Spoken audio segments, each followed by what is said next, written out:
একটি ছোট্ট গ্রামে থাকত রাহুল নামে এক বাচ্চা ছেলে। সে খুব হাসি খুশি দুষ্টুমি করত আর সবার প্রিয় ছিল।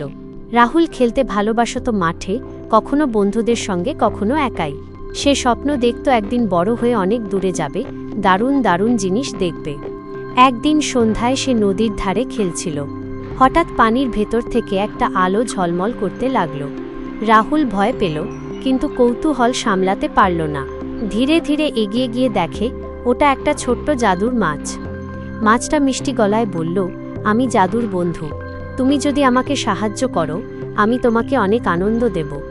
রাহুল অবাক হয়ে বলল, তুমি কি চাও? মাছ বলল, আমাকে নদীর গভীর জালে আটকে রাখা হয়েছে, আমাকে মুক্ত করো।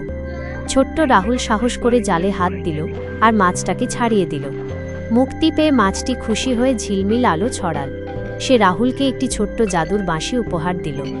মাছ বলল, যখনই তুমি এই বাঁশি বাজাবে তোমার পাশে আসবে বন্ধুরা, আর মন খারাপ কখনো থাকবে না। রাহুল খুশিতে লাফিয়ে উঠল। তারপর থেকে সে যখনই বাঁশি বাজাত, গ্রামভরা বাচ্চারা তার সঙ্গে খেলতে চলে আসত। সবাই রাহুলকে ভালোবাসত, কারণ সে শুধু নিজের জন্য নয়, বন্ধুদেরও আনন্দ দিত। এভাবেই ছোট্ট রাহুল শিখল, সাহস আর দয়া থাকলে জীবন হয়ে ওঠে জাদুর মতো সুন্দর।